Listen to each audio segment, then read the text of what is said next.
12वां सवाल आपसे कह रहा है, मैं इसी से रीड कर ले रहा हूं, असाइनमेंट पड़ा है मेरे पास। चलो फिलहाल रखोगे, जरूरत लगेगी तो ले लेंगे। 12वें सवाल में कह रहा है y is equal to a sin omega t plus phi. कह रहा है the displacement y as a function of time is equal to a sin omega t plus phi of a pendulum for phi is equal to 2π/3। जरा ध्यान दीजिएगा, आपको जो equation दी है वो दी है y is equal to a sin omega t और आगे इसमें फेज को ऐड किया है फाई के नाम से, and the value of phi is equal to 2π/3। 2π/3 कितना होता है? 120 डिग्री, राइट। 2π/3 होता है ये 120 डिग्री। और 4 ग्राफ्स आपको दिए गए हैं और 4 ग्राफ में आपसे ये पूछा जा रहा है कि कौन सा ग्राफ करेक्ट होगा, कौन सा होना चाहिए आपके हिसाब से? C part. कंफर्म? सोच लीजिए एक बार सोच लीजिए, सी ऑप्शन क्या करेक्ट होगा?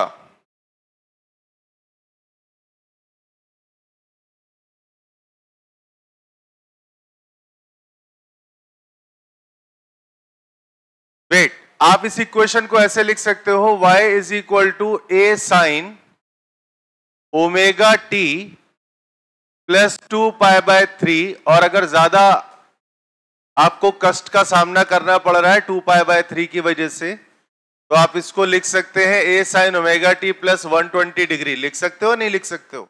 अभी ये बताइए, जो लोग ऑप्शन मुझे बता रहे हैं कौन सा सी पार्ट, सी बता रहे हो ना, सी में आप ध्यान दीजिएगा t इज इक्वल टू 0 पर सी इस प्रकार का ही तो बना है। हाँ, सी में कह रहा है t इज इक्वल टू 0 पर जो y है वो 0 है। बट अगर आप यहां पे ध्यान दो तो हम बात करते हैं t इज इक्वल टू 0 पर y की लोकेशन के बारे में, तो it will be a sine 120 degree. मेरी बात समझ में आई? और साइन 120 डिग्री कितना होता है?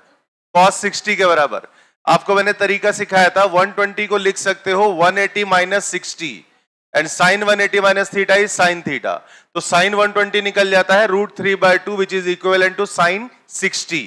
ठीक, तो आपके पास में y निकल के आता है a into √3/2, that is y not equal to 0, that's why this option is incorrect. क्या मेरी बात समझ आई? तो सी तो गलत हो गया। और कोई कुछ बोलेगा? इसका मतलब देखो, एक सेकेंड, वेट, इसका मतलब बात ये हुई कि ग्राफ वो सही होगा जिसमें t इज इक्वल टू 0 पर y कहीं ऊपर होगा। अब पहले चेक करो,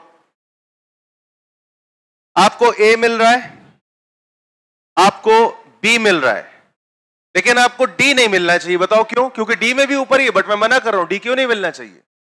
d में एम्पलीट्यूड है, ध्यान दो, d में एम्पलीट्यूड लोकेशन शो हो रहा है। क्या मेरी बात समझ आई? तो अगर यहां π/2 होता, अगर यहां π/2 होता, यहां 90 डिग्री होता, तो डी वाला ऑप्शन सही होता, क्योंकि साइन 90 होता है 1। एसएचएम ले आए, बुकलेट ले आए? क्या हुआ? हमें दिखा दो भाई। हाँ, ऑसिलेशन यही है। इसके साथ एक और थी 2 पेज वाली, लाए हैं आप? ठीक है, एक यार हमें दे दो, दोनों एक एक हमें दे दो। बुकलेट कितनों के पास नहीं है अभी एसएचएम वाली? यानी जो कल नहीं होंगे उन्हीं के पास नहीं होंगे, पूछ के दे दीजिएगा।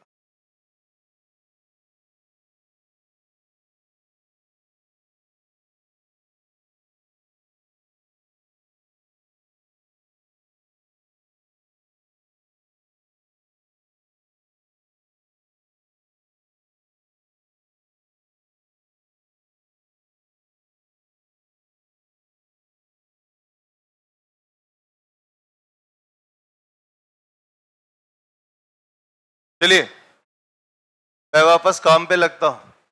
तो देखिए, 2 ऑप्शन हम लोगों ने बहुत ही अच्छे से गलत प्रूव कर दिए। कौन कौन से?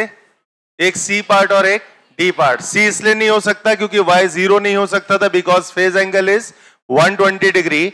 और लास्ट वाला इसलिए नहीं हो सकता because the phase angle is not equal to π/2। अगर π/2 होता तो साइन की वैल्यू 1 हो जाती और y इक्वल टू a होता। तो डी भी गलत है, सी भी गलत है। अब बचे तुम्हारे पास 2 ऑप्शन, दोनों में ही जो लोकेशन दिया है वो 0 से एम्पलीट्यूड के बीच में कहीं है। अब दोनों में कैसे चेक करोगे? आप चेक करोगे वेलोसिटी की सहायता से। एक बात पे फोकस करिएगा, अगर मैं यहां पर कोई एक ग्राफ बनाता हूं, सपोज आपके लिए, मान लीजिए 2 ग्राफ बनाया, एक ये बनाया,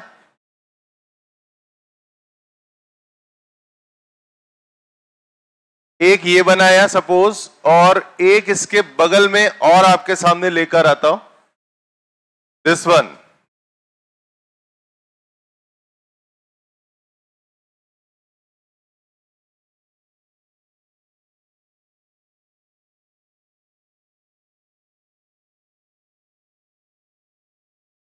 ये समझ गए बात को? अब ए और बी इसमें से मैच हो रहा है। ए वाला शेप कौन सा है? पहला, मतलब मेरा जो दूसरा है वो आपका ए वाला है, सही कह रहा हूं, और ये वाला है बी।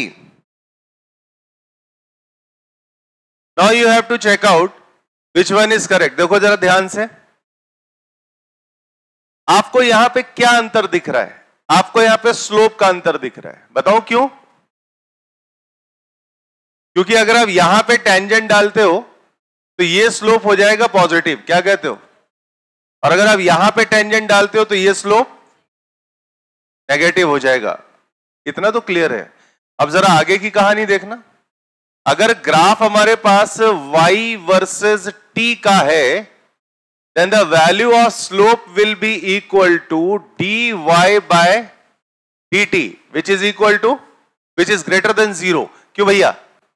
सही बोला मेरे प्यारे गजनी के आमिर खानो, कुछ याद आ रहा है? हाँ, अगर y वर्सेस t का ग्राफ है तो इसका स्लोप क्या होगा? dy by dt। और पहला वाला ग्राफ क्या बता रहा है? एक्यूट एंगल होने की वजह से स्लोप कैसा है? पॉजिटिव। क्या ये बात समझ में आई? इसके बाद आ जाओ, यहां पे देखो क्या कह रहा है, जो स्लोप है यानी dy by dt वो कैसा है? नेगेटिव है ना। इतनी बात समझ आई? अब आप कहोगे इससे हम अपने आंसर पे कैसे जा सकते हैं? सही बोला ना, स्लोप की वैल्यू dy by dt है, तुम्हारे पास y का एक्सप्रेशन पड़ा हुआ है a sin omega t plus 2π/3। आप इसको dy by dt निकाल सकते हो, मींस पार्टिकल वेलोसिटी की बात कर रहा हूं, वही तो स्लोप होगा। अच्छा एक बात बताओ, डिस्प्लेसमेंट वर्सेस टाइम ग्राफ का जो स्लोप होता था वो क्या देता था? वेलोसिटी देता था। तो ये तुम्हारे पास में डिस्प्लेसमेंट वर्सेस टाइम ग्राफ का शेप ही तो है, और इस पे जब स्लोप डालोगे तो वो क्या देगा? वेलोसिटी देगा। तो ए वाला कह रहा है कि वेलोसिटी, इनिशियल वेलोसिटी, ए वाला कह रहा है इनिशियल वेलोसिटी नेगेटिव है, और बी वाला कह रहा है इनिशियल वेलोसिटी पॉजिटिव है। क्या ये बात समझ आई? तो जब हमको इनिशियल वेलोसिटी पे जाना ही है तो क्यों ना हम एक काम करें, एक्सप्रेशन हमारे पास ये पूरा मौजूद है तो इसी को उठा के डिफरेंशिएट कर लो। सही कह रहा है कि नहीं कह रहा? चलो इसको आगे कॉपी मारते हैं। a sin omega t plus 2π/3 which is equal to y is equal to a sin omega t plus 2π/3। अब अपन को करना है dy by dt which is equal to a omega cos omega t plus 2π/3। तो initial velocity के लिए हम यहां पे क्या करेंगे? पुट t की वैल्यू 0। तो हमने लिखा भाई साहब dy by dt at t equal to 0 will be equal to a cos, ये तो 0 हो गया, 2π/3। cos 120 डिग्री पॉजिटिव होगा कि नेगेटिव? ये बता दो बस, खाली तुम्हारा जवाब मिल जाएगा। नेगेटिव होगा, क्योंकि 120 डिग्री फर्स्ट क्वाड्रेंट में आता है, 120 डिग्री फर्स्ट क्वाड्रेंट में आता है, तो उसका जो कॉस होगा वो कैसा होगा? नेगेटिव। क्योंकि हमारे पास देसी फंडा क्या था? ASTC, कुछ याद आया? तो कॉस ये नेगेटिव टर्म है, इसका मतलब जो dy by dt मिलना चाहिए वो नेगेटिव मिलना चाहिए, यानी जिस ग्राफ में नेगेटिव मिल रहा है वो आंसर तुम्हारा करेक्ट है। क्या ये बात समझ आई? क्लियर है? समझ गए कि नहीं समझ गए? देखो मैंने तुमको बहुत पहले बोला था कि जब रिवीजन करवाऊंगा उस समय भी बिल्कुल अलग चीजें चलेंगी क्लास में, और आपको फील हो रहा होगा कि ये सवाल यूजुअल सवालों से अलग है, और इसीलिए बिल्कुल ओपन बोलता हूं, पेपर फंसेगा 2025 का नीट का इन्हीं में से, देख लीजिएगा, ज्यादा बड़ी बात नहीं बोल रहा। जिसने कर लिया कायदे से, जितना बताता जा रहा हूं दिन रात एक करके उतना काम खाली कर लो, ना कम ना ज्यादा, और अपनी बुद्धि मत लगाना। यार एग्जाम पास आ रहा है, बताओ हम जाते हैं, हमारा आधा घंटा जाने में खराब होता है, आधा घंटा आने में खराब होता है, हम क्या करें? हम घर ही में पढ़ लेते हैं, मुन्नी लाल बन के घर में ऐसी तैसी मरवा लोगे अपनी। चलो क्या हो गया, चलिए आइए यहाँ पे। तो अब जरा मेरे को बताओ कौन सा सही होना चाहिए? ए वाला। क्लियर है नहीं क्लियर है? चलो भैया आगे आ जाओ। तो भैया दरवाजा या तो बंद कर रहे हो तो एसी चलवाओ, और नहीं तो दरवाजा खुला रहने दो। एसी चला रहे हो?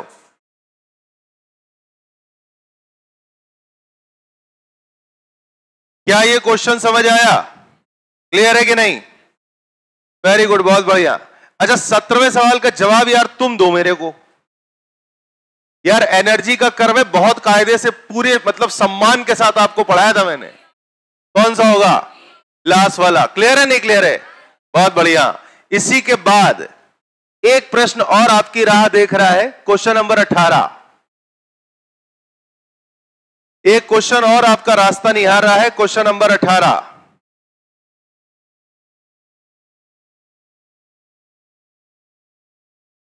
बिल्कुल फॉर्मूला बेस्ड क्वेश्चन है ये। कहता है particle of mass 10 gram is describing SHM along a straight line with period 2 second and amplitude of 10 centimetre. Its kinetic energy when it is at 5 centimetre from equilibrium position. भाई साहब kinetic energy के लिए तुमको पहुंचना पड़ेगा velocity पे। Velocity का formula होता है, सवाल नंबर क्या था? 18। सवाल नंबर 18, तुमको पहुंचना पड़ेगा वेलोसिटी पे। वेलोसिटी होता है omega under root of A square minus X square. चलो फिर से आ जाओ इसी बात पे। ओमेगा के लिए क्या आपको इंफॉर्मेशन दी है Shivam? AC omega, omega time दिया है क्या? 100%, बहुत बढ़िया। 2 सेकंड दिया है, एकदम बहुत सही। 2 pi by capital T, T हो गया 2, यही रखता हूं। Under root of v is equal to A square minus X square. A कितना दिया है? ए कितना दिया है? Amplitude of 10 centimetre.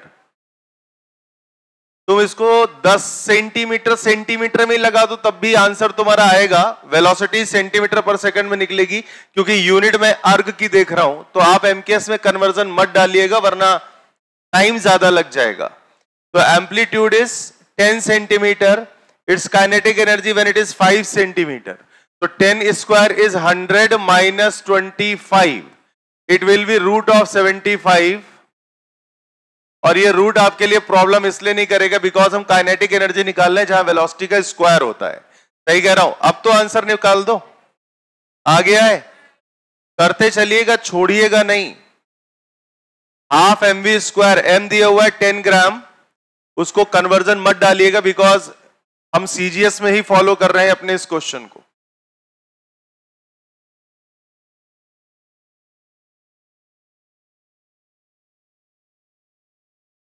हो गया? क्या आगे चला जा सकता है? क्या सबका सॉल्व हुआ ये? यस और नो? बहुत बढ़िया। Next question number 19। ये one of the classical question है, इसलिए इसमें सितारा मारिएगा जरूर। 19 सवाल में सितारा जरूर मारिएगा, इसको अवार्ड बनता है। सवाल बहुत बढ़िया है ये। A particle executes SHM with a time period of 8 seconds. Initially, it is at mean position. Ratio of distance traveled by it in first second and that in second second. मतलब पहले second में और दूसरे second में चली गई दूरियों का रेशियो निकालना है। जरा इसको अटेम्प्ट मारो, बहुत गजब सवाल है भाई साहब। लेकिन आपको जानकारी के लिए मैं बता दूं, ट्रिकी सवाल है, कठिन नहीं है। एक भी सवाल कठिन नहीं है पूरी सीरीज में, ट्रिकी है ये सब। अकल भिड़ाइए। सबसे पहले तुम यहां पे ध्यान दो, टाइम पीरियड तुमको कितना दिया है? 8 सेकंड का। तो एक बात पे फोकस करना, 8 सेकंड का मतलब हुआ अगर कोई पार्टिकल इस ट्रैक पर एसएचएम कर रहा है, क्वेश्चन नंबर क्या था? 19। अगर कोई पार्टिकल इस ट्रैक पे एसएचएम कर रहा है तो ये तो हो गया ओरिजिन, भाई साहब टाइम पीरियड 8 सेकंड का मतलब समझते हो? पहला एम्पलीट्यूड ये 2 सेकंड में आ गया है और तुमको 2 सेकंड की जरूरत है, समझो। इसके आगे मत बढ़ो। क्यों? 2, 2, 4, 6, 8 पूरा ऑसिलेशन समझ आया? एक बार फिर से देख लो। 0 से चला, एम्पलीट्यूड तक आया 2 सेकंड प्लस एम्पलीट्यूड तक, फिर यहां से जब ये वापस आएगा तो 2 ही सेकंड लेगा, 4 सेकंड हो गए, आधा ऑसिलेशन हो गया, बाकी इधर माइनस ये आ गया 6 सेकंड। क्यों भाई, क्या कहते हो? t इज इक्वल टू 0 पे चला, t is equal to 4 second पर ये यहां से लौट कर आया, फिर इधर अगला 2 सेकंड लिया, फिर बाकी का जो 2 सेकंड होगा, आप मेरी बात समझ गए होंगे, वो 8वें सेकंड में ओरिजिन पे वापस आ जाएगा, क्योंकि उसका टाइम पीरियड ही 8 सेकंड है। तो आपसे क्या कह रहा है? 1 सेकंड और 2 सेकंड में चली गई दूरी, मतलब पहले 2 सेकंड नहीं, सॉरी, पहले सेकंड और दूसरे सेकंड में चली गई दूरी। क्या मेरी बात समझ आई? तो पहले सेकंड में वो आया होगा यहां तक, ये आया x1, ये आया t is equal to 1 second. देखो आधा आधा मत कर देना, क्योंकि एक्सेलरेटरी मोशन होता है और ये जब आगे जा रहा होगा तो स्लो डाउन हो रहा होगा, क्योंकि एम्पलीट्यूड पर उसकी वेलोसिटी 0 होती है। तो सबसे ज्यादा तेज शुरुआत में चलेगा और धीमा होते होते इतने अगले 1 सेकेंड में उसकी स्पीड पहले 1 सेकेंड से कम हो चुकी होगी। भाई यहां रुकना है ना, तो रिटार्ड ही तो करेगा। तुम्हारा दिमाग कहां पे? यहीं देख रहे हो? यहां नहीं देख रहे थे तुम, ऊपर देख रहे थे पंखे की तरफ। क्या तो मैं गलत कह रहा हूं? सेकंड भर आपकी निगाह चूकी, मेरी नजरें आपकी तरफ आ गई, समझ गए ना? बहुत विलक्षण प्रतिभा के ध्वनि हैं हम, ध्वनि नहीं सॉरी धनी। और कल बच गई मेरी जान, मैं मतलब बहुत खुश हुआ, क्योंकि घर में नीला ड्रम मेरे रखा हुआ है। मैं तो इंतजार कर रहा था ब्लिंकिट से ऐसा ना हो 2 बोरी सीमेंट मंगा ली गई हो। है भैया?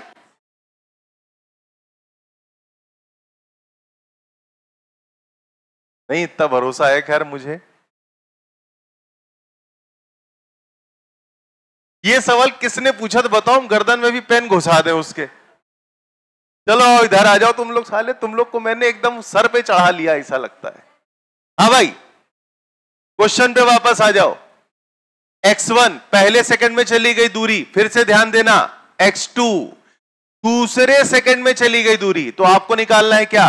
पहले सेकंड में चली गई दूरी बाय दूसरे सेकंड में चली गई दूरी। अब गुरु ये करो तो जाने, बहुत ट्रिकी सवाल है, बहुत एकदम चौका झमाझम। आ जाओ मैदान में, देखते हैं कितने करते हो।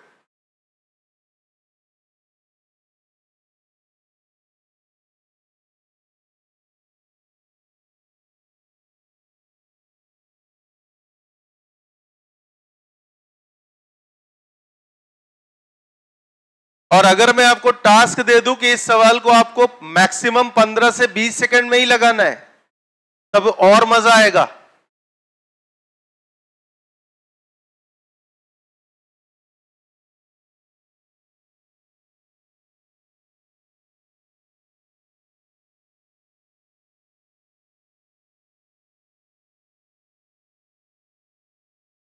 देखिए ऐसे सवालों से लड़ने का सही तरीका मैं आपको बता रहा हूं, पहली बार में ही समझ में आ जाएगा। हमको यहां पे टाइम पीरियड पता है, तो हमारा पहला फर्ज बनता है ओमेगा निकालना। तो ओमेगा की वैल्यू होती है 2 पाई बाय टी।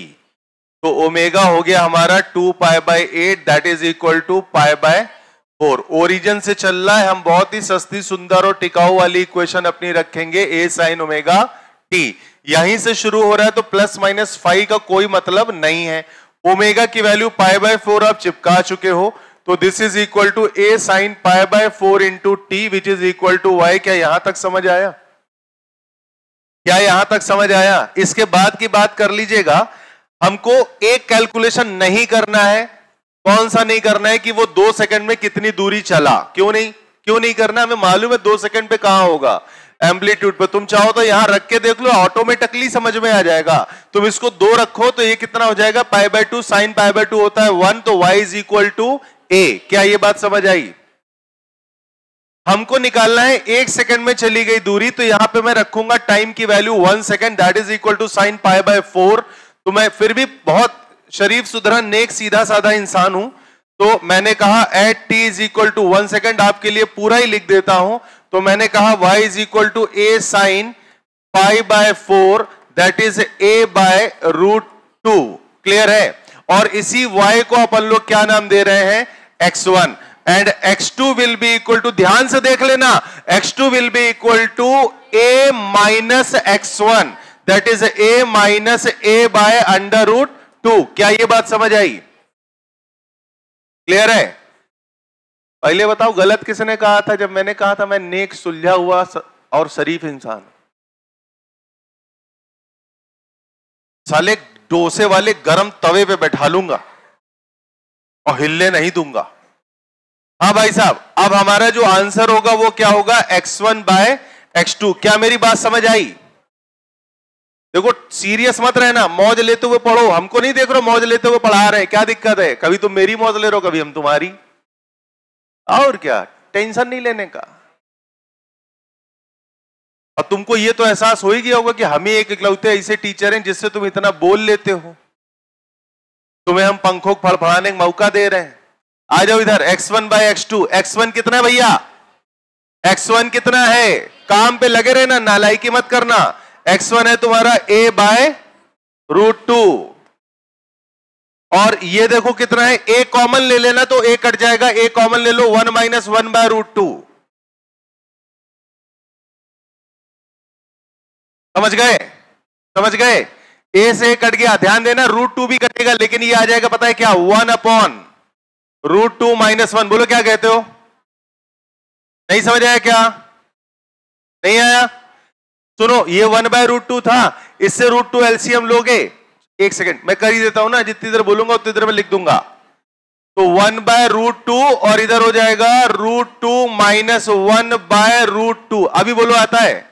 ये कट गया, अभी कितना बचा? 1/√2 minus 1। This is what? This is x1/x2। क्या सवाल समझ आया? दिल पे हाथ रख के बताओ, क्या कठिन सवाल था ये? नहीं, ट्रिकी है, मैं बोल रहा हूं हर सवाल ट्रिकी है, तो दिमाग चलाना, पेन कम चलेगा।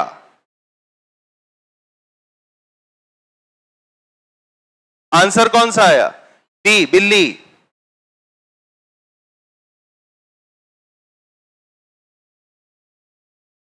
पूछा क्या है? The ratio of distance travelled by it in first second and then in second second. अब एक बात बताओ, फर्स्ट सेकेंड में तो ज्यादा चलेगा ना, और सेकेंड 1 सेकेंड जो मिलेगा उसमें कम चलेगा, तो ये तुम्हारा x2 x1 से छोटा होना चाहिए, और √2 होता है 1.414। समझो, √2 होता है 1.414, तो √2 माइनस 1 क्या हुआ? 0.414। तो इसका मतलब रेशियो तुम्हें 1 से बड़ा चाहिए, because you are finding x1/x2। तो 1/√2 माइनस 1 होगा, because 1 is greater than √2 minus 1। क्या मेरी बात समझ आ रही है? अगर x2/x1 पूछा होता तब मैं डालता √2 माइनस 1/1, तब वो रेशियो 1 से छोटा होता, ये रेशियो 1 से बड़ा है। क्या मेरी बात आई समझ? आंसर दिया क्या इसका? लास्ट ऑप्शन दिया है, चलो सही कर लो, कोई दिक्कत नहीं है।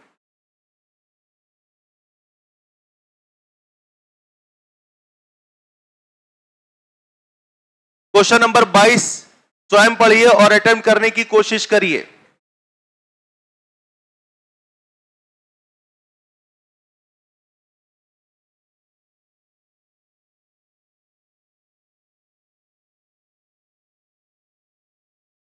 ये सवाल के लिए मैं आपको एक बात बोलना चाहूंगा, पहले सवाल पढ़ लो, इसको मैं सॉल्व नहीं करूंगा।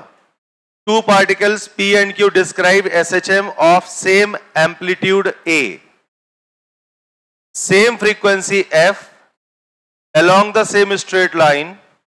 The maximum distance between the two particles is a√2. The phase difference between the particle is। देखो मैं तुमको एक सलाह दे रहा हूं, ये सवाल आएगा ना, ये सवाल बहुत पुराना है, कई किताबों में भी तुमको मिलेगा, मतलब ऐसा नहीं मैं कह रहा कि नया सवाल है, ट्रिकी सवाल है। इसका जो सॉल्व करने का मेथड है वो थोड़ा कॉम्प्लिकेटेड है, क्योंकि उसमें फिजिक्स तो बिल्कुल ही नहीं लगी, उसमें पूरी लगी है मैथ्स।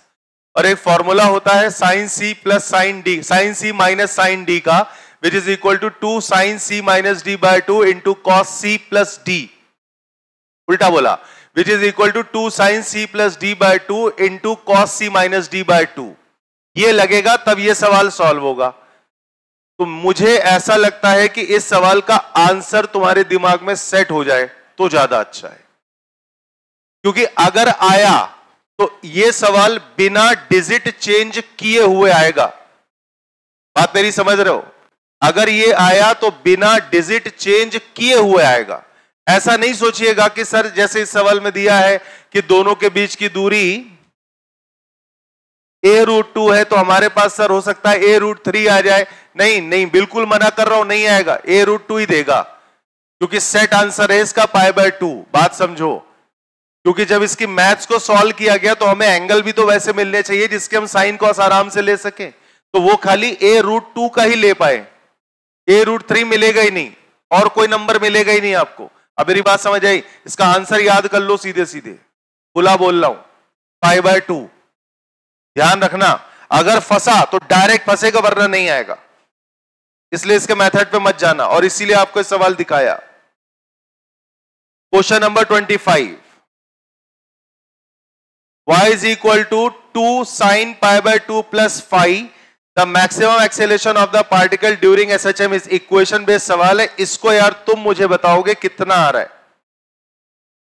मैक्सिमम एक्सेलरेशन के लिए आपको अगर चीजें थोड़ी दिमाग में है तो आपको यह सवाल डिफरेंशिएशन नहीं करना पड़ेगा, क्योंकि वैसे देखो हमको अच्छे से मालूम है कि अगर हमारे पास इक्वेशन है x is equal to a sine omega T plus phi, बात समझो, तो हम इसका v लिखते हैं a omega cos omega T plus phi, हम इसका एक्सेलरेशन लिखते हैं minus of a omega square sine of omega T plus phi.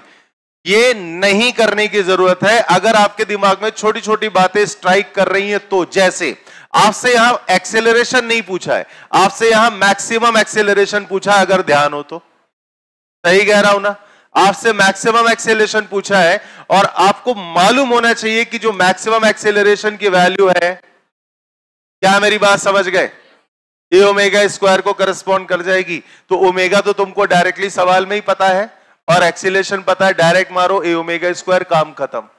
Solve नहीं कर रहे हैं ऐसे सवालों को। यहां दो लोग थे या थे ही नहीं, बसते किसी और के? अच्छा ठीक, हाँ मतलब लावारिस ऐसे बम भी तो हो सकता है ना। हाँ भाई, तो इसका आंसर बताओ इसी बात पे। ओमेगा आपको दिया हुआ इस सवाल में π/2 और एम्पलीट्यूड दिया हुआ है 2।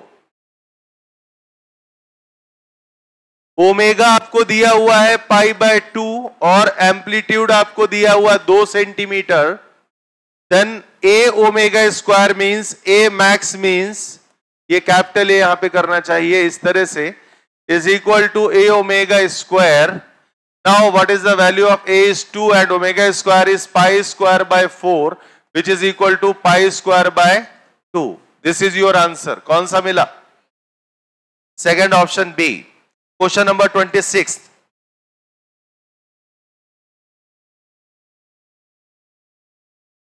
क्वेश्चन नंबर 26 बहुत बढ़िया सवाल है ये, और ट्रिकी सवाल है भाई साहब, ट्रिकी सवाल है। सबसे मेन बात,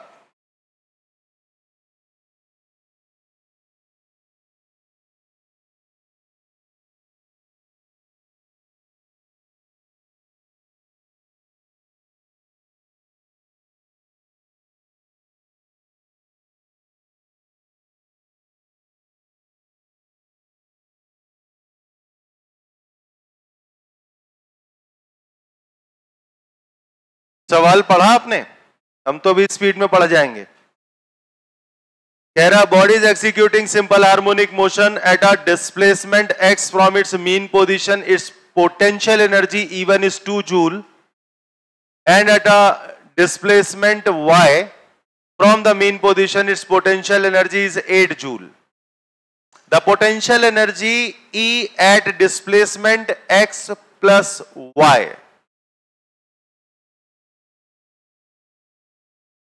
क्या लगता है कैसे होगा?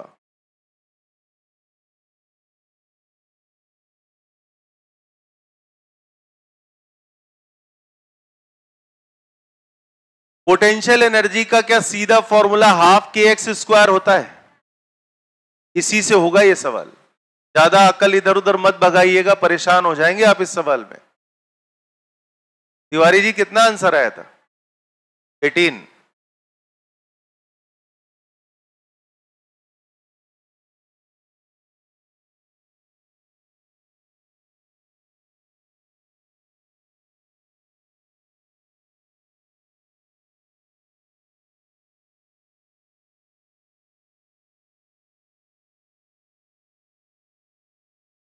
देखो इस सवाल का जो जुगाड़ है, तरीके पे जाइएगा।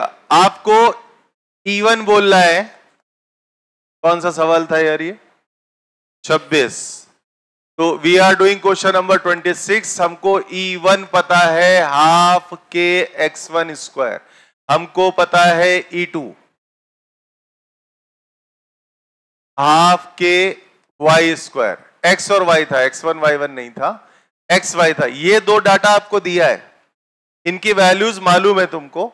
हम ऐसे लिख सकते हैं ना, E1 कितना दिया था? 2 जूल। तो 2 इज इक्वल टू हाफ, ऐसे नहीं लिखूंगा, आप इसको लिखोगे half K X square is equal to 2 और half K Y square is equal to 8। ये है राइट। इसको अगर तुम जोड़ देते हो तो ये चला जाएगा half K common X square plus Y square is equal to 8।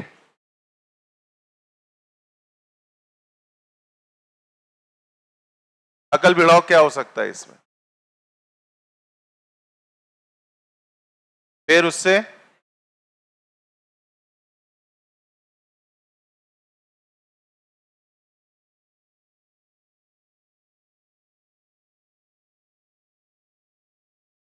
हमको पूछा गया था इस सवाल में x प्लस वाई,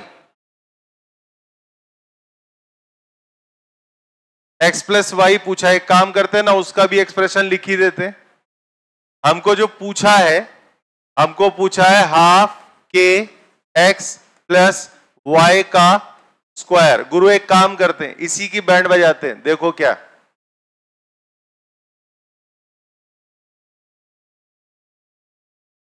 हम इसी की बैंड बजाने जा रहे हैं। Half K X square plus Y square plus 2xy चलेगा? इसको थोड़ा और तमीज के साथ लिखा जाए। ये तो E1 E2 था तुम्हारा।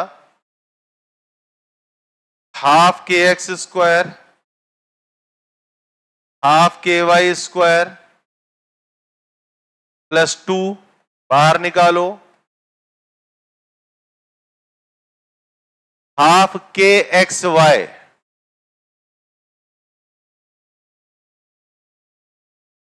गुरु एक आइडिया आ गया दिमाग में, पहले जरा इसको ऐसे लिखता हूं।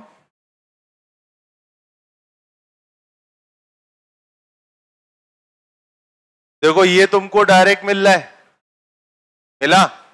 ये तुमको डायरेक्ट मिला, ये ऊपर वैल्यू लिखी हुई है। अभी हमको चाहिए यहां पे जो हमको मालूम नहीं है, इसको काटिए बाटिएगा नहीं। अभी देखना कैसे बढ़िया एडजस्टमेंट होता है। एक काम कर लो यार, इसको रूट ले लो तुम, इसी का रूट ले लो, तो तुम्हारे पास पता है क्या आएगा? 1/√2 अंडर रूट के एक्स इज इक्वल टू √2। क्या कहते हो? सही बोला? फिर √2 से इधर मल्टीप्लाई हो जाएगा, तो तुम्हारे पास ये निकल के आएगा √k into X is equal to 2।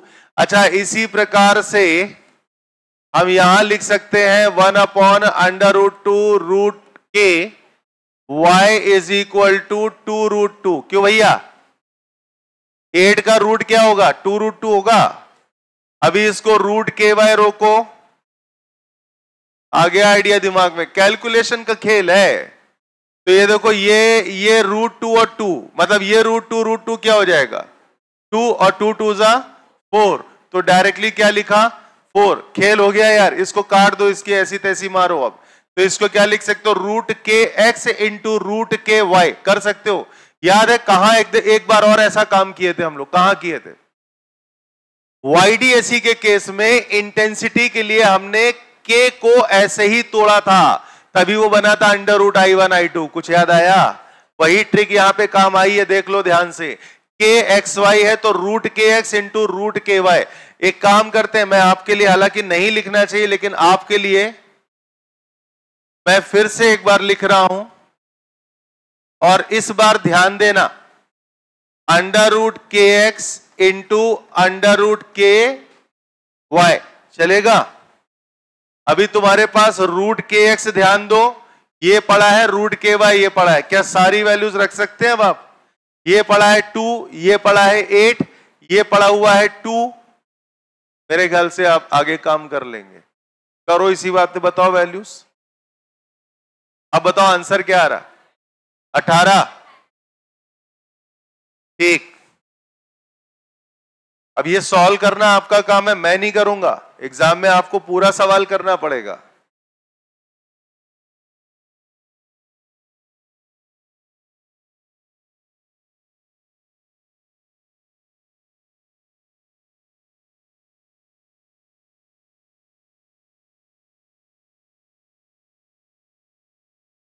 क्या सॉल्व हो गया?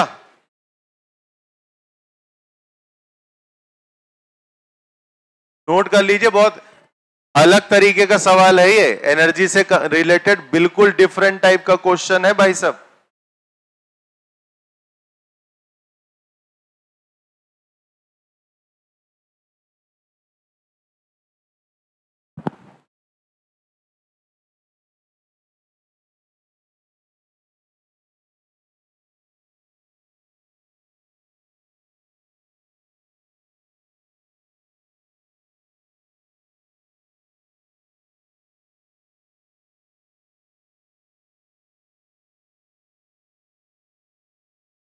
हो गए?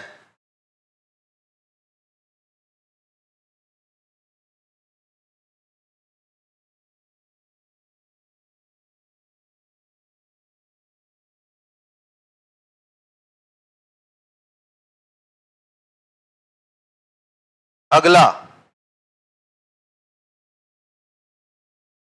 ये तो तुम कर लोगे। 27वां सवाल, क्या 26वां क्लियर है सबको? 27वां द एंगुलर, ये मैं बताऊंगा नहीं।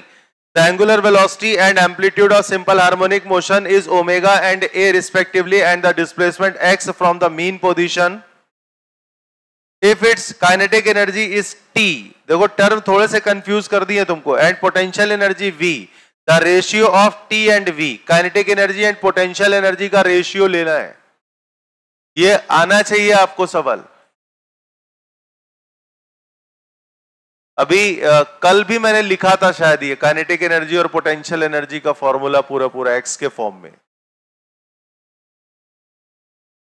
आज भी कर रहा हूं, देख लो अगर आपको जरा भी डाउट है।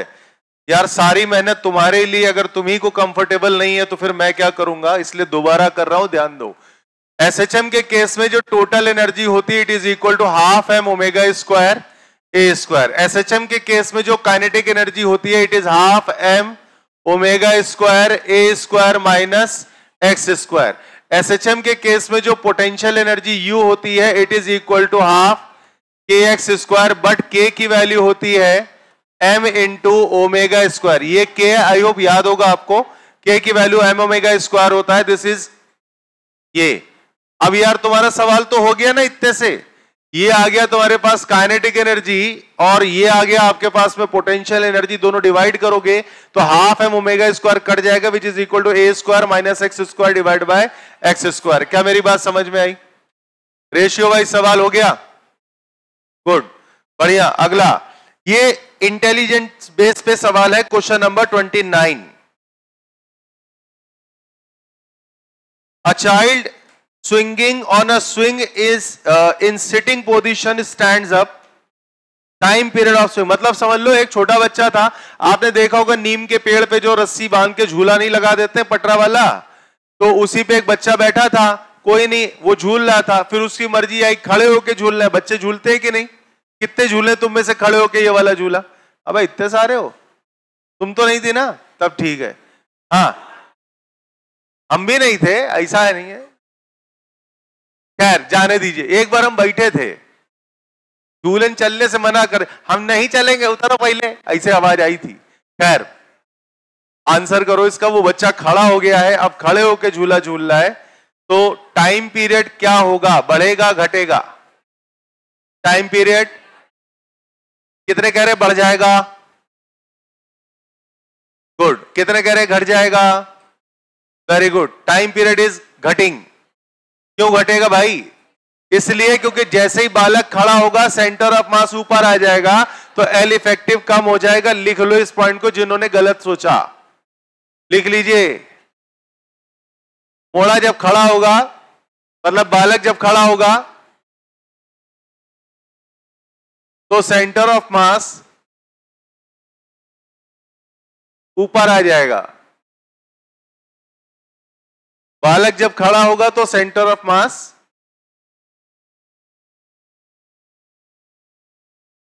ऊपर आ जाएगा, तो एल इफेक्टिव कम हो जाएगा। बस इतना काफी है। और फॉर्मूला आप जानते हो, 2 pi under root of L by G होता है। तो एल कम होगा तो टाइम पीरियड भी घट जाएगा उसका।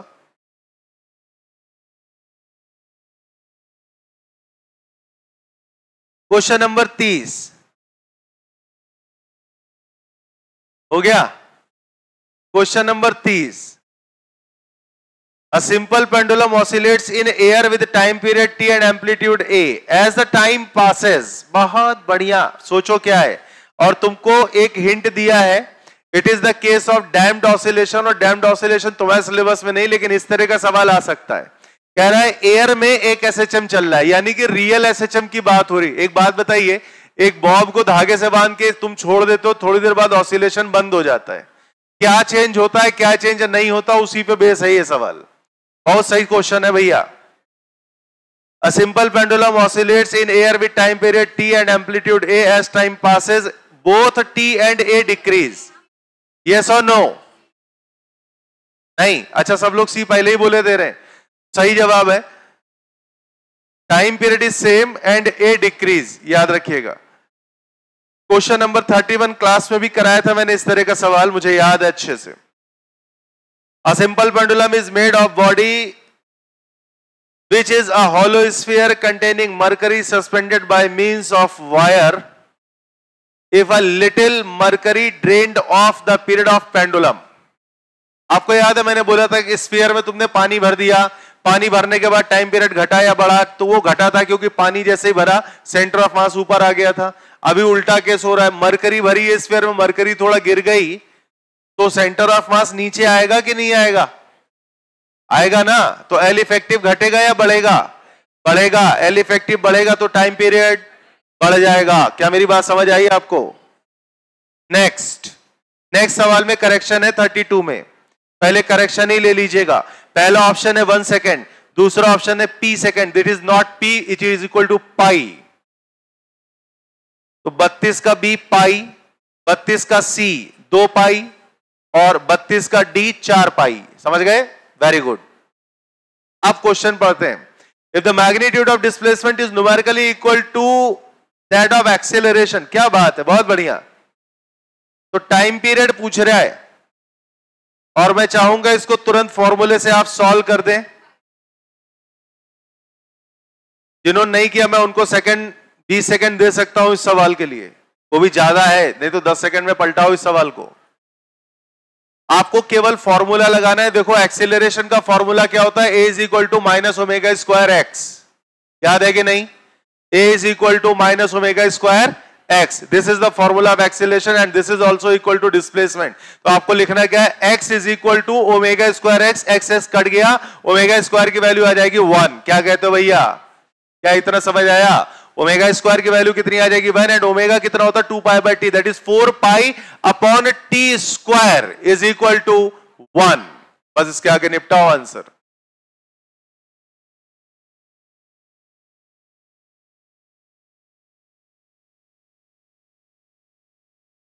उससे भी आ जाएगा।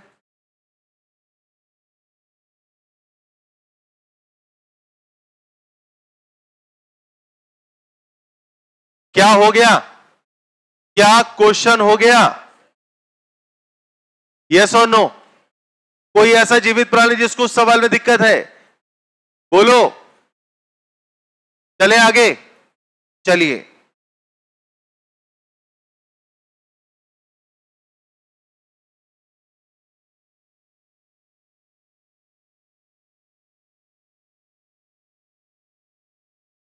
थर्टी फोर को स्टार मार लो और इसका आंसर मैं खुद बताए दे रहा हूं, सेकंड ऑप्शन है। थ्योरेटिकल सवाल है, पढ़ोगे तो आ जाएगा।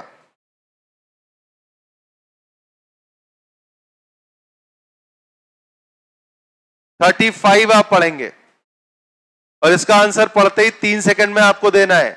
सवाल पढ़ने के बाद मात्र 2 से 3 सेकंड का आपको वक्त लगना चाहिए आंसर देने में। सवाल पढ़ने के बाद मात्र 2 से 3 सेकंड का वक्त चाहिए होगा आपको आंसर के लिए, इसलिए तुरंत बताइएगा।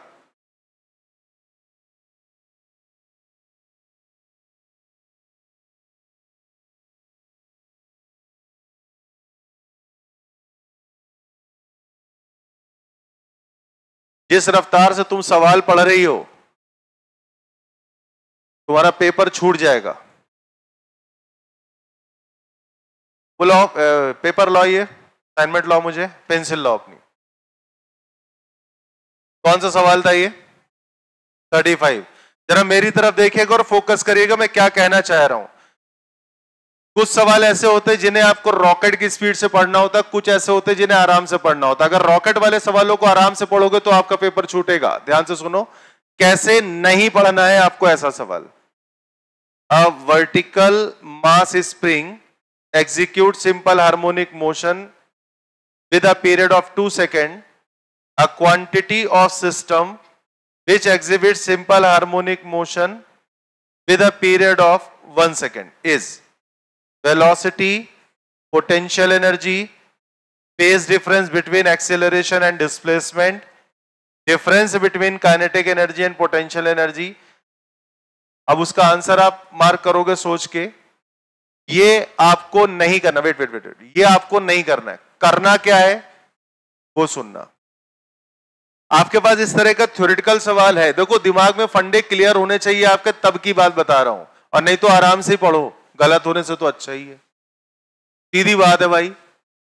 अगर हम पढ़ते तो ये पढ़ते आपको, A vertical mass spring execute, a vertical mass spring system execute simple harmonic motion. Finger अभी भी चल रही साथ में, ऐसा नहीं कि मैं कुछ अलग कर रहा हूं आपसे, लेकिन स्पीड पे फोकस करिएगा। A vertical mass spring system execute simple harmonic motion oscillate with a period of 2 seconds. A quantity of this system which exhibits simple harmonic motion with a period of 1 second. Velocity, potential, बस मिल गया तुरंत answer, potential energy. बाकी पढ़ने की जरूरत ही नहीं है, खत्म। कुछ समझ में आया? सवाल पढ़ने से लेके सवाल के आंसर तक पहुंचने के लिए मुझे मुश्किल से 5 सेकंड लगा होगा, इससे ज्यादा नहीं, और यही चाहिए। अब आप ये सोच रहे होगे कि सर ये सवाल आपने पहले भी कई बार पढ़ा होगा इसलिए आपका माइंडसेट है, सही कह रहा हूं ना?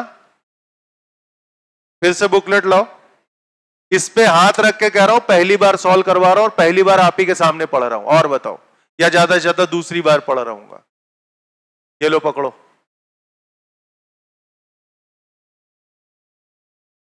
समझे भाई साहब? लोग, आपको सच बता रहे हैं, लोग रिवीजन में पुराने कंटेंट कराते हैं कि पीवाईक्यू लगवा दो, ये लगवा दो, कोई फायदा नहीं है। किसी भी पीवाईक्यू को देखना, उसमें कभी 2 सन नहीं लिखे होंगे कि ये इतनी बार आया है, ये उतनी बार है, एक ही बार आता है पीवाईक्यू, समझो। और मैं क्यों कह रहा हूं तुम्हारा पेपर फंसेगा इससे, कोई तो वजह होगी। अब इसका मतलब ये नहीं कि कहीं से हमने सेटिंग बना के मामला सेट कर दिया, नहीं, ऐसा नहीं है। एक प्रिडिक्शन होते हैं यार, अब देख लेना तुम, ऐसा नहीं है, देख लेना। खैर 37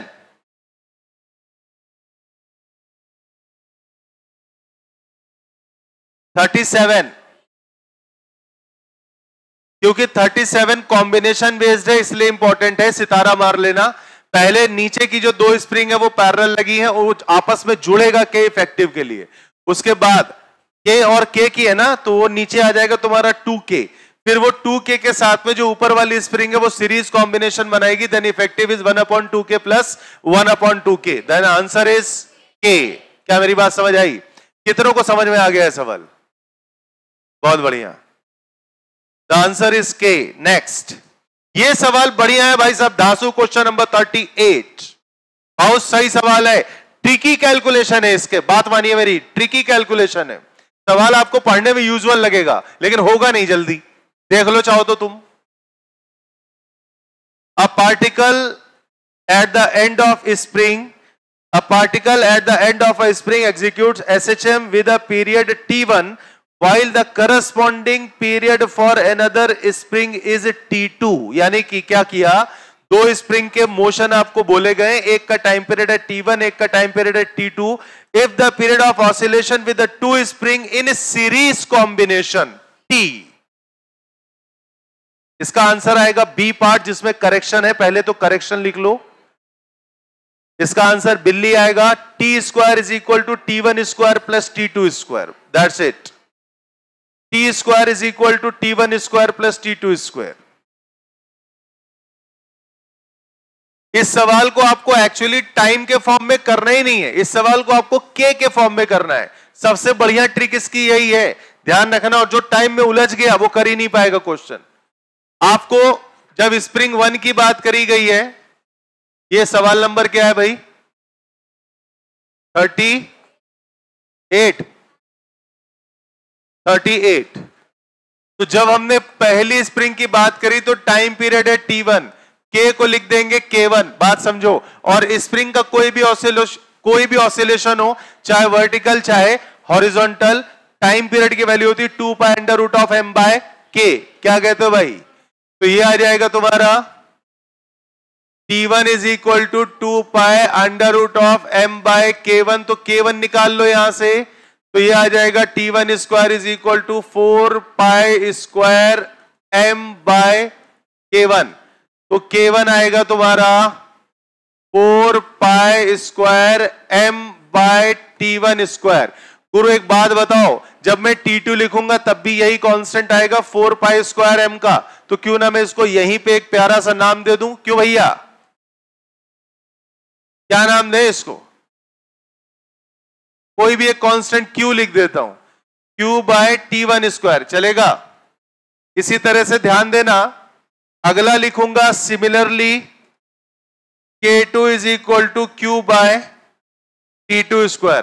कैलकुलेशन तो यही चलेगा पूरा भाई। T2 लिखूंगा 2 pi under root of m by K2 square करूंगा, T2 square 4 pi square m by K2, तो K2 अलग करूंगा यहां से, T2 स्क्वायर नीचे आएगा, इसको एक बार फिर से Q रखूंगा तो K2 कितना आ जाएगा, Q बाय T2 स्क्वायर। बोलो समझ आया, क्लियर है एकदम। अच्छा, अभी जो तुम्हारी नेट स्प्रिंग है उसको भी लिख डालो, जो तुम्हारी नेट स्प्रिंग है उसको भी लिख डालो। उसका टाइम पीरियड कितना बोला है, टी का ही तो एक्सप्रेशन है। तो तुमको क्या चाहिए, थर्ड केस में क्या लिखोगे, टी इज इक्वल टू, ध्यान देना क्या लिखते हो, 2 pi under root of m by k effective को k लिखा, चलेगा, k इफेक्टिव को k लिखा। तो अभी तुम k के लिए एक्सप्रेशन बनाओगे, it will be q by T square. क्यों भैया, जैसे q बाय T1 स्क्वायर, जैसे q बाय T2 स्क्वायर, वैसे ही q बाय टी स्क्वायर। ये इफेक्टिव स्प्रिंग का काम हो गया। अब तुमको बहुत अच्छे से मालूम है कि जो सीरीज कॉम्बिनेशन होता है उसमें फॉर्मूला लगता है 1 upon k is equal to 1 upon K1 plus 1 upon K2। क्या समझ में आई बात, तो ये तुम करोगे now 1 upon k is equal to 1 upon K1 plus 1 upon K2। Munni Lal इधर ध्यान दो, तो ये कितना हो जाएगा, टी स्क्वायर बाय क्यू। अभी आंसर समझ गए होगे आप, T1 square by Q plus T2 square by Q, Q Q सब कट जाएगा, तो T square is equal to T1 square plus T2 square. मिला तुम्हें आंसर। ये सब ट्रिकी सवाल है, हर सवाल को एक अलग अप्रोच से आप सॉल्व कर रहे हो, समझ आई बात।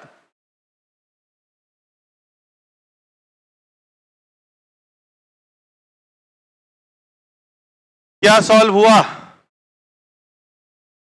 आ रहा है समझ में।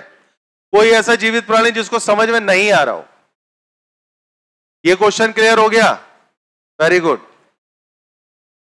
थक गए हो क्या भैया, एनर्जी डाउन क्यों लग रही तुम्हारी। चलो नेक्स्ट,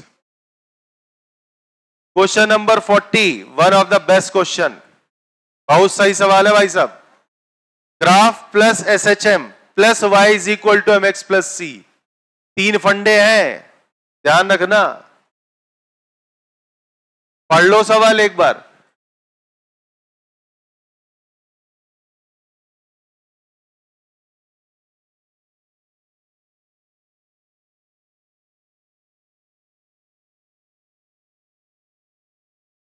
ये आ जाएगा तुम्हारा T square versus L, T square versus L, T square versus L, और ये ग्राफ है कुछ कुछ ऐसा। मैं केवल एक पॉइंट दिखाऊंगा जिससे आप स्लोप की जानकारी प्राप्त कर लें। 1 और 4 को करस्पॉन्ड करने के बाद यहां पे 1, यहां पे 4, ठीक है। अभी देखो किसके लिए बात कर रहा है, सिंपल पेंडुलम के लिए ना। In an experiment for determining the gravitational acceleration g of a place with the help of a simple pendulum, the measured time period square is plotted against the string length of the pendulum in the figure. हमको एक ये relationship पता है, t is equal to 2 pi under root of l by g। इसका मतलब क्या तुमको ये समझ में आता है, अगर मैं इसको ऐसे कुछ कर लूं, T square is equal to 4 pi square by g times L. क्यों भैया, क्या ये समझ आया? क्या ये समझ आया? तो क्या टी स्क्वायर को हम लोग m इंटू एल लिख लें? T square is equal to Munni Lal, अरे समझ जाओ, m फॉर स्लोप, मुन्नी नहीं बे, m फॉर स्लोप। आ जाओ जरा, क्या ये टी स्क्वायर एल का स्ट्रेट लाइन ग्राफ है? क्या ये इक्वेशन इसी ग्राफ की है? और इस ग्राफ का स्लोप कितना आ रहा है? देखो 10 से 4 आ रहा है। क्यों भैया, ये हाइट कितनी है? 4, ये बेस कितना है? 1, तो ये थीटा क्या हो जाएगा? tan theta 4/1। तो मैंने डायरेक्ट लिखा स्लोप इज इक्वल टू 4, चलेगा? तो m क्या है? 4 pi square by g। This implies 4 pi square by g is equal to 4, तो g is equal to pi square, that is 3.14 का स्क्वायर, 9 पॉइंट कितना 87। ये आंसर है तुम्हारा। देखो दो, ये बहुत नजदीकी मामला है, 9.81, 9.87, 9.91। तो इसलिए कृपया स्क्वायर करेंगे जब 3.14 का, बहुत कायदे से करना, अप्रोक्सीमेशन मत लेना, क्योंकि जो अप्रोक्सीमेशन लेगा वो सीधे लिखेगा पाई स्क्वायर इक्वल टू 10।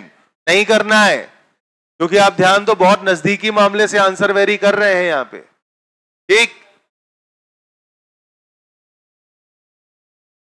क्या क्वेश्चन क्लियर हुआ? एक करेक्शन मैं आपको देना चाहूंगा, क्वेश्चन नंबर 43 में जो फिगर बनी है वो एक्चुअली क्वेश्चन नंबर 44 की है।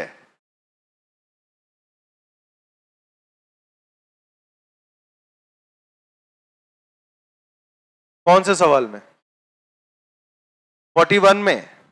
पहले एक मिनट जो बोल रहा हूं तो सुन लेने, हम पता लगा खुद ही मेरे दिमाग से उतर गया। 43 में जो फिगर बनी है वो क्वेश्चन नंबर 44 की है, ठीक।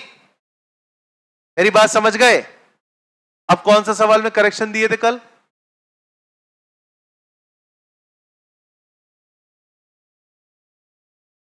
रिंग, रिंग वाला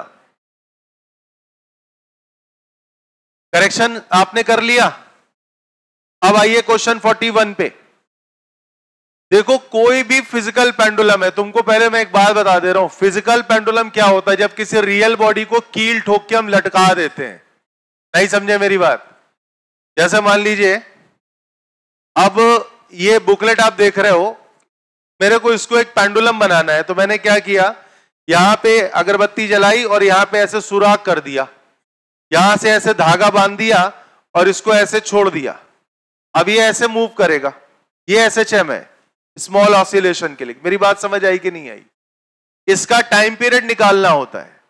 ध्यान दीजिएगा, इसका मैं एक सीधा फॉर्मूला दे रहा हूं, रियल बॉडी SHM पढ़ा चुका हूं आपको, वो एक अलग बात है। रियल बॉडी SHM और इसी का नाम होता है फिजिकल पेंडुलम।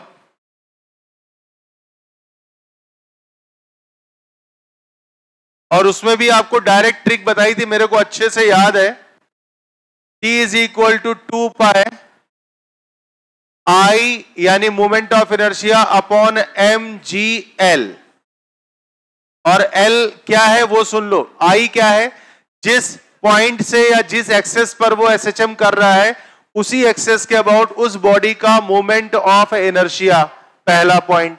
दूसरा L क्या है, पॉइंट ऑफ सस्पेंशन से सेंटर ऑफ मास तक का straight line distance. I repeat, point of suspension से स्ट्रेट लाइन डिस्टेंस होगा सेंटर ऑफ मास तक का, क्या, L। क्लियर है। अब जैसे सवाल है, कोई कड़ा पहने, कड़ा लाओ जल्दी से दो, आगे आगे आ गया। अब जैसे ये है, अब आपको कह रहे हैं एक रिंग है वो यहां से सस्पेंडेड है और वो SHM कर रही है, बहुत ध्यान से समझिएगा, इस तरह से बहुत लाइट ऑसिलेशन होते हैं, SHM कर रही है। अभी तुम ध्यान दो, जो पॉइंट ऑफ सस्पेंशन है वो रिंग की बाउंड्री से पास कर रहा है, कुछ चीजें तो ऐसे ही हो जाएंगी। इस एक्सेस के अबाउट इसका मूवमेंट ऑफ इनर्शिया क्या होगा, सेंटर के अबाउट होता है mr स्क्वायर, तो एक्सेस इधर साइड एक्सेस के अबाउट होगा mr square plus mr square which is parallel axis theorem. आपको नहीं पढ़ाया था मैंने, mr square plus mh square मतलब ICM प्लस mh स्क्वायर, तो ICM तो ये हो गया mr square plus mh square, h कितना है रेडियस के बराबर, तो mr square plus mr square. क्या ये समझ आया? तो I को हम लोग कैसे सॉल्व करते हैं, ICM plus m into h square से, रिंग के लिए ICM है mr स्क्वायर और प्लस h की वैल्यू भी किसके बराबर है, r के, it will be twice of mr square. ये हो गया। अब जैसे रिंग यहां पे बनी है, ध्यान दीजिएगा, ये पॉइंट ऑफ सस्पेंशन है, तो सेंटर ऑफ मास क्या है, सेंटर, और यहां से जो L है वही दूरी मैंने बोली थी कि पॉइंट ऑफ सस्पेंशन से सेंटर ऑफ मास तक का straight line distance, this is equal to L, और इस केस में किसके बराबर है, R के बराबर। बस काम हो गया तुम्हारा। यहां पे तुम क्या रख दोगे, ये हो जाएगा तुम्हारा 2mr स्क्वायर और ये हो जाएगा mgr, इसको काट पीट देना, इसमें कुछ आंसर में करेक्शन था, यही था, आ गया था, ठीक।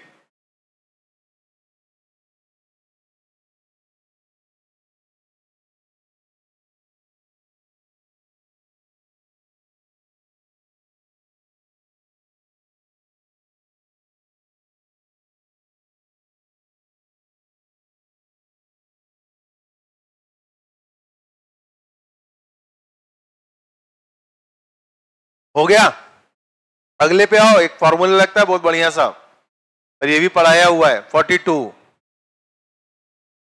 ये भी पढ़ाया हुआ है 42। 42 आपको फंक्शन दिया हुआ है acceleration is minus of B X, यही तो लिखा है 42 में, acceleration is equal to minus of B X. आपको टाइम पीरियड पूछ रहा है, एक फॉर्मूला मैंने दिया था डायरेक्ट सॉल्व करने के लिए, जब आपको इस तरह का केस हो, it is equal to displacement upon acceleration. क्या मेरी बात समझ में आई? तो डिस्प्लेसमेंट की वैल्यू क्या लिखी हुई बताओ जल्दी से, x, और एक्सेलरेशन क्या है, मैग्नीट्यूड लगा देना bx, कट गया, आंसर पा गए तुम, समझ गए ना, आंसर पा गए 2 पाई अपॉन रूट b। क्या क्लियर है? यही छोड़ दे कि सजा के लिखे है भाई, सजा दे, नहीं सजाएंगे, बैठ साले, बट क्वेश्चन नंबर 47 काट दीजिएगा, कुट्टी कर लीजिएगा, कुट्टी। क्वेश्चन नंबर 48 बढ़िया सवाल है ये, क्वेश्चन नंबर 48 बढ़िया सवाल है। 48 में कहता है block rest on a horizontal table which is executing simple harmonic motion in a horizontal plane with an amplitude A. If the coefficient of friction is mu, then the block just start to slip when frequency of oscillation is.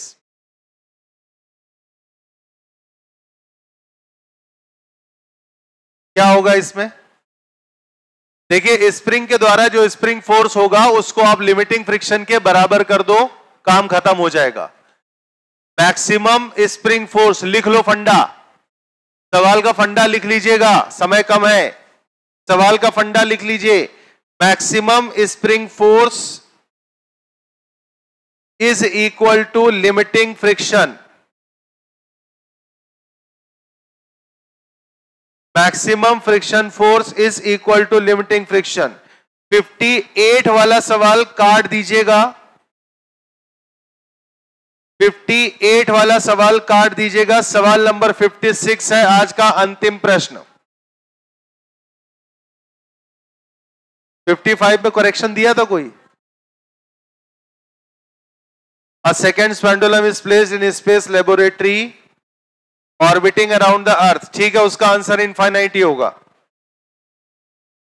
हाँ, कल हम लोगों ने वो चीज consider कहां कर रहे थे, हमने कहा था अंडरस्टूड मान लो तो ठीक है, जब तुम पूछने आई थी सवाल। तो एक्चुअली यहां पे एक लाइन पे मैंने गौर किया, लिखा हुआ है second pendulum is placed in a space laboratory orbiting around the earth. Earth के चारों तरफ कोई भी बॉडी अगर ऑर्बिट कर रही है तो वहां वेटलेसनेस की फीलिंग होती है, और वेटलेसनेस की वजह से टाइम पीरियड इनफाइनाइट हो जाएगा because of G effective equal to 0, right? तो आंसर इनफाइनाइट ही है। हाँ, 56 कहता है अ सिंपल पेंडुलम, सॉरी 56 है a simple spring has length L and force constant K is cut into two springs of length L1 and L2 such that L1 is equal to n times L2, the force constant of spring of length L1। भाई साहब, one of the best question है ये, और spring की cutting पे बड़ा ही unique सवाल बनाया गया है। पहले तो एक फंडा लिखो सीधा सीधा, हालांकि मैंने क्लास में बताया है बट अभी तुमको डायरेक्ट लिखना सिखा रहा हूं, ध्यान देना। आपको याद है मैंने एक फंडा दिया था कि जब स्प्रिंग को काट देते हैं तो total length divide by length fraction होता है नया के, कुछ याद आया? उसी पे बेस ये कहानी होती है कि अगर किसी स्प्रिंग को ये रही, अगर किसी स्प्रिंग को तुमने L1 और L2 के रेशियो में, सॉरी L1 और L2 की लेंथ में काटा और टोटल लेंथ ऑफ स्प्रिंग है L, तो हम लोग पता है क्या लिखते हैं, टोटल L लेंथ है और स्टिफनेस मान लो इसकी K है। L1 की माना K1 और L2 की माना K2, तो हम लोग क्या लिखते हैं L1 K1, या अच्छे से लिखेंगे K1 L1 equal to K2 L2 is equal to KL। समझ गए आप? एक ये रिलेशन है, तो तुम यहां से ध्यान दो, जो K1 लिखोगे वो क्या हो जाएगा KL अपॉन L1, यही पढ़ाया था क्लास में। K2 क्या हो जाएगा KL अपॉन L2। अभी तुमको यहां इस सवाल में पता है क्या बोला है, L1 जो है वो n टाइम्स L2 के बराबर है, तो बताओ L को क्या लिख सकते हो? L को लिख सकते हो n times L2 plus L2। मेरी बात समझ आई? L को क्या लिख सकते हो? n टाइम्स L2 प्लस, तो L2 n प्लस 1 L। क्या ये समझ आया? क्या ये समझ में आया? Very good. अब सुनो ध्यान से, क्या पूछा था अपन को? K1 पूछा है ना, K1 पूछा है, ध्यान रखिएगा K1। तो हम लोगों ने एक फंडा लगा रखा है, L1 की वैल्यू निकाल दी, L1 की वैल्यू निकाल दी, K2 L2 निकालो पहले, तो K2 सॉल्व हो जाएगा तुम्हारा यहां से, मतलब पूछा नहीं है फिर भी सॉल्व कर लो, जानकारी के लिए अच्छा है। अब हम यहां पे लिख रहे हैं since K2 L2 is equal to KL, तो हम लोग करेंगे K2 और L2 की वैल्यू, अभी नहीं, यहां रखेंगे K और ये L है, तभी तो हम सोचे क्या गड़बड़ हो रहा है, ये L है, तो L की वैल्यू क्या रखोगे? L2 plus L2 into n plus 1, तो ये हो जाएगा L2 into n plus 1। L2 L2 काट दो, K2 सॉल्व हुआ, K टाइम्स n+1, ये समझ आया। K2 सॉल्व हो गया, K1 अब आ जाएगा यहां से। कैसे आएगा, यहां पे देख लो। तो ये आया तुम्हारा K1 और L1 की वैल्यू क्या है, n into L2 is equal to K2। K2 निकाल चुका हूं, K टाइम्स n+1, तो it is K times n+1। तो K2 L2, L2 को L2 ही छोड़ दो, तो L2 से L2 कट गया, तो K1 की वैल्यू आ जाएगी K times n+1 divide by n। This is your required answer. समझ आया? फिर से बोलो क्या जल्दी से। ये एक्चुअली रेशियो आपको समझाया था, जो भी काटोगे आप K1 L1 equal to K2 L2 equal to KL, फिर मैंने टोटल लंबाई को L1 L2 के फॉर्म में लिखा, this is L2 plus L1। L1 की वैल्यू थी n into L2, L2 common ले लिया, L is equal to L2 times n+1। जैसे ही मेरे पास L और L2 का रिलेशनशिप आया, मैं सीधे पहुंच गया K2 के पास। मैंने कहा K2 L2 is equal to KL, L की वैल्यू रख दी मैंने ये वाली, L2 into n+1, L2 L2 cut गया, K2 की वैल्यू आई K टाइम्स n+1। यहां तक समझ आया सबको? उसके बाद मैंने केवल ये वाला रिलेशनशिप उठाया, ये वाला। मेरे को K1 चाहिए और इधर वाला मामला मालूम है, तो मैंने कहा K1 L1 की वैल्यू ये लिखा है n इंटू L2, तो K1 L1 n into L2 is equal to K2, ये सॉल्व है K times n+1 into L2। क्या मेरी बात समझ आई? ठीक, नेक्स्ट क्लास में मुलाकात होगी, यानी कल इलेक्ट्रोस्टैटिक के साथ। इलेक्ट्रोस्टैटिक को दो पोर्शन में डिवाइड करा है, इलेक्ट्रिक चार्ज एंड फील्ड वाला पोर्शन कल होगा, उसके बाद आगे का। ठीक।